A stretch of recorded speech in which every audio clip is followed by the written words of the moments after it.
fatal heart impacts, past painful scars. In fact, I blast tasteful bars and pass. I back up my actions, fact don't ask, grab reactions, jacked attack with every word, then act with class as they hear me snap. I got nothing to lose, cause I fought and felt the bruise. Now I'm not the one confused, call the shots and they produce. I ain't lost, I'm finally loose. Pick a new silver excuse, I need the views to boost me to a new abuse of being used. Everybody wants a piece now, y'all can rest in peace now. You're dead to me, so peace out. Remember, you're discreet now. Get ready for defeat now. Alrighty. Hello everybody. This is Kirusho here, and now, whenever we last left off with this series, Izuku Midoriya, who was still a newly turned hybrid, he has learned a lot more things about himself. For one, he's immortal and he will most likely never die. Number 2, he cannot eat normal human food anymore. And number 3, his unsatisfiable appetite is not going to save his mother from him. No matter how much he wants to believe that he would not harm her, he does not see her that way anymore, especially whenever he's very hungry. Now, Midoriya killed 2 men and feasted on one of them, as they did then steal the man's boat and car, Enko being allowed out of the country by Celine taking the boat, and Midoriya knocked out in the back seat, as the vampire hunters, or the vampires, they were quickly closing in on these 2. Now, we do have Midoriya who does wake up, as he is confused, asking where they are. That's quite simple. You lost control, and we just quickly got your mother out of here. What? She's gone already? Yes, I hit you quite hard. In fact, I'm surprised I didn't destroy that part of your vertebrae. It just means that you're highly resistant, even to our kind. Yeah, it's kind of surprising that Celine had to go to that extent to take you down. But what about my mom? Did she say anything before she left? No, but I did tell her that I would take care of you. Now, this is quite simple. We need to get as far away from here as possible, because more death dealers are going to be on their way. More than likely, they're already at the bar. And with us being this close already, they're most likely scouring the area. Now, as Celine does say this, she actually does have her eyes dart to the road in front of them, and the side road that does lead off. Now, a car does come down that way, as it does stop, and they do drive past it. Celine not wanting to chance it and take the turn and run into more people. As soon as they do pass it, however, the car does actually begin to follow them. And she does actually try to ask Midoriya if he can get a good look at it. Now, Midoriya would turn around and he would actually see the person pull a gun, as he would quickly just throw himself backwards into the front seat as he does turn around and grab the steering wheel, him pulling the car to the left, as the car does swing off the left side of the road, and Celine does ask him what the hell does he think he's doing, as she does go to jerk the car back to the right. Now, Celine does see Midoriya as he does quickly begin to change. Now, she does just look behind her and see that the vehicle did follow, along with more and more vampires beginning to actually catch up to them. Now, Celine does realize that Midoriya, he was dodging a bullet, as she actually would say that he can handle this, can't he? As she does hand him a gun. Now, Midoriya, he does just hold the gun and look at it, before just tossing it over his shoulder, and Toga does actually go to catch it. Her going to roll down the window as Midoriya, he does just burst through the back window, and into the bed of the truck, as multiple vampires are looking at him, as they've been informed about the strange abomination, and they are looking at it, as Midoriya rip apart the remains of his shirt, and he does grow at least 2 feet taller. Now, Midoriya, he actually does then go to step off and leap off. The moment he does smash directly onto the hood of a car. The moment he does leap up higher into the air.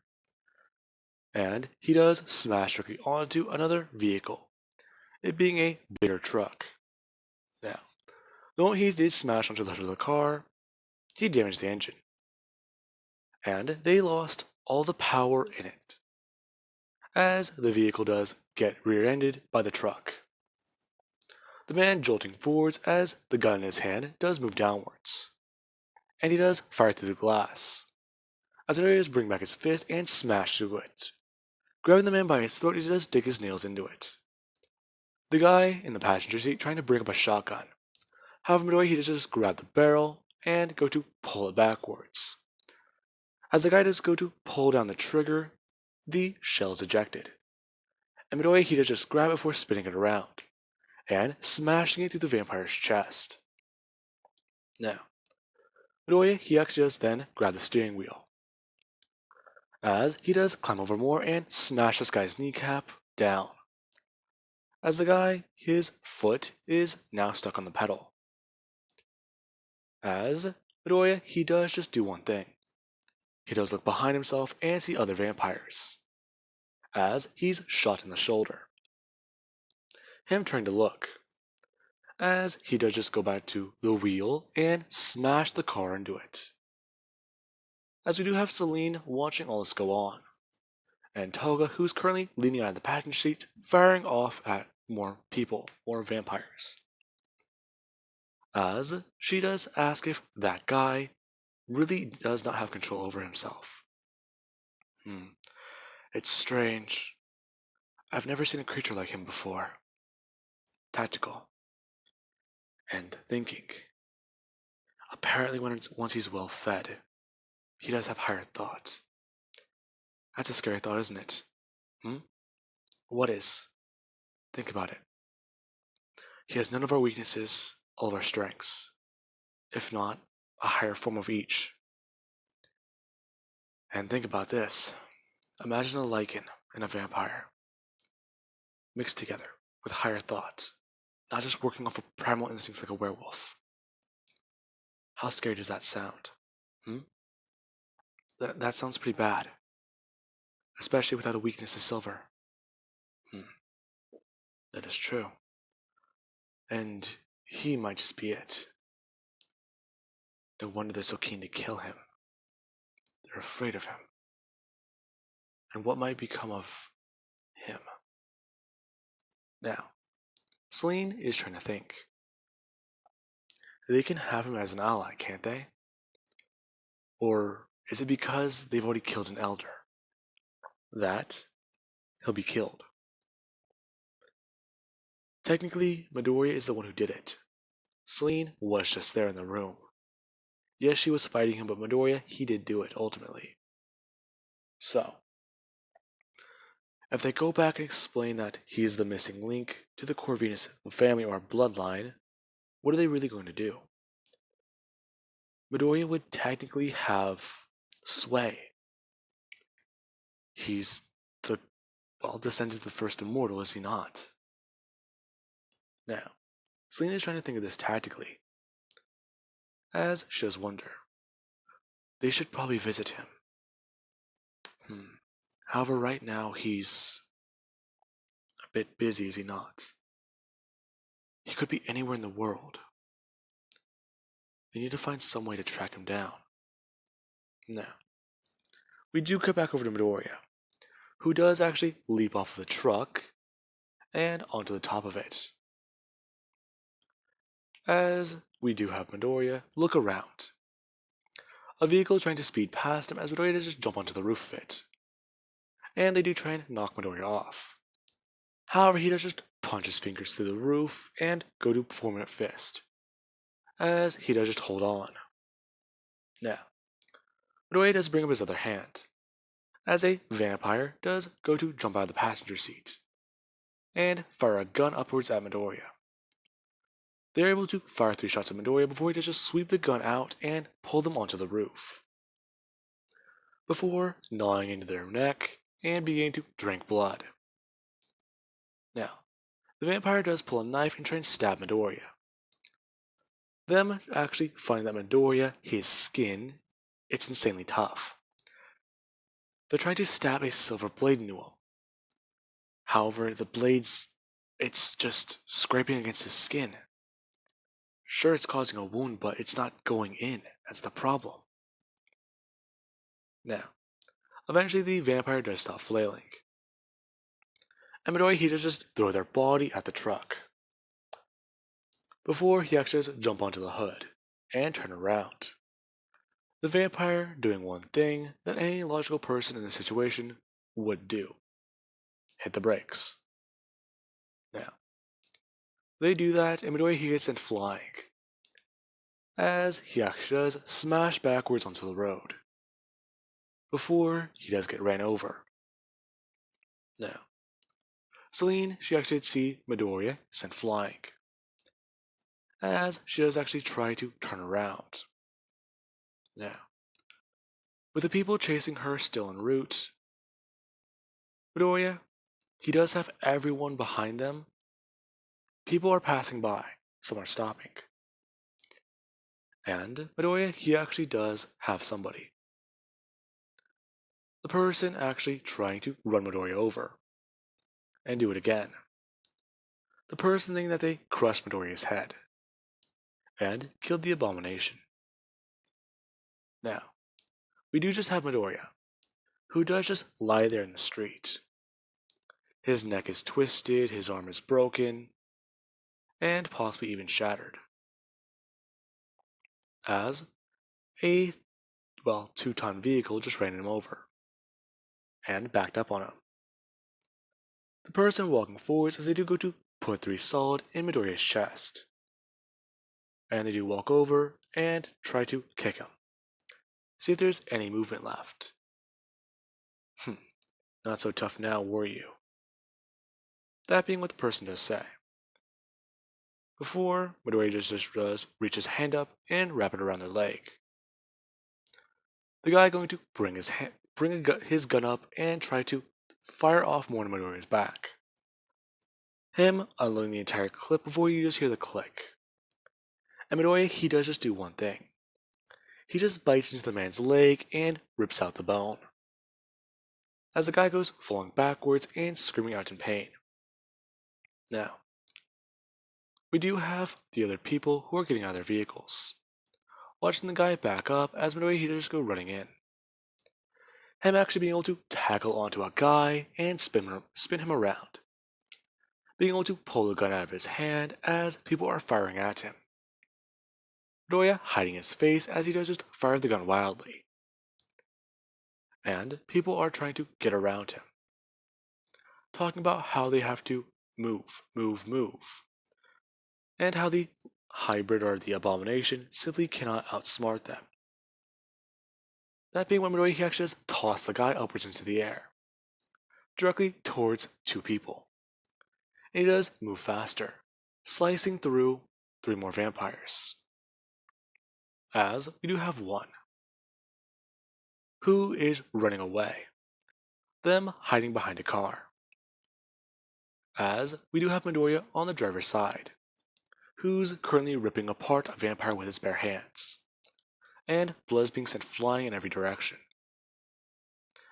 as something does roll into view of this guy hiding behind the car, it being the vampire's head, as he does just turn his head to look at it, and he does have fear in his eyes, and then he does actually feel something wet on his cheek, before he does freeze and slowly look up. Midoriya grabbing the guy by his hair and pulling him up, before he actually does spin him around. Now, the guy, he does meet Midoriya face to face, as Midoriya does hiss at him and somewhat growl. What are you? Hmm? We were sent after you to take you down. Me? You're annoying me. I'm quite hungry. You will be a worthy feast. Hmm? Okay, listen to me. I won't tell anyone I found you. Hmm? Too late. What do you say? The guy actually going to try and bring his knife up and stab into Midoriya. The guy stabbing his knife into the side of Midoriya's neck, as the rest of the blade does just break off. Now, Midoriya, he actually does just bring his hand up, him pulling out the piece of silver before just throwing it to the ground, healing immediately. The guy just looking at the rest of his blade, going to try again as Midoriya just bring his hand up, grabbing him by his wrist, and twisting his arm, telling the guy that that was very stupid. You're going to tell me everything I want to know. Hmm? Why?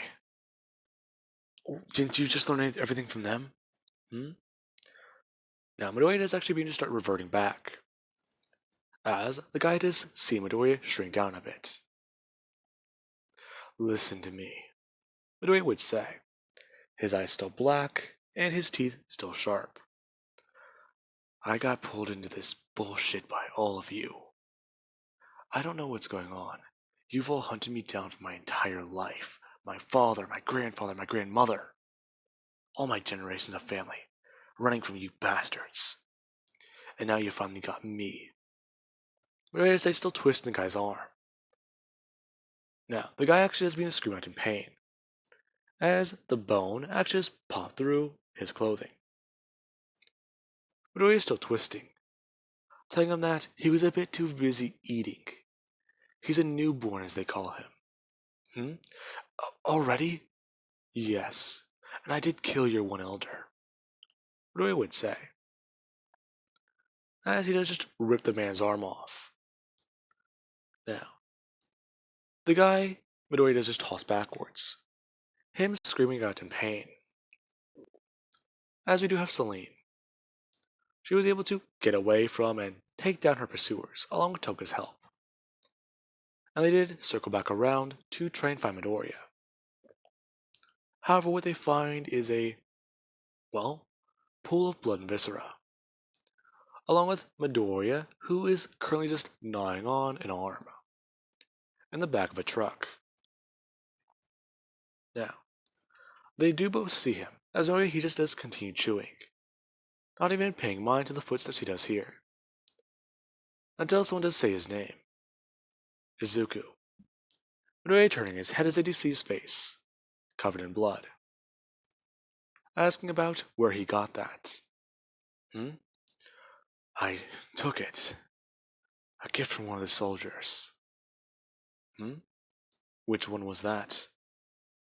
Oh, none of them. I let that one get away. What do you say? Continuing to gnaw on the arm, as they do look to see the blood path directly in front of him. It just stretching on down the road. Now, Celine does ask Izuku if he's ready to go. We're just talking about how he's not. He's still hungry. Now, Toga, she does ask Celine if he's, well, gonna be like this for a while.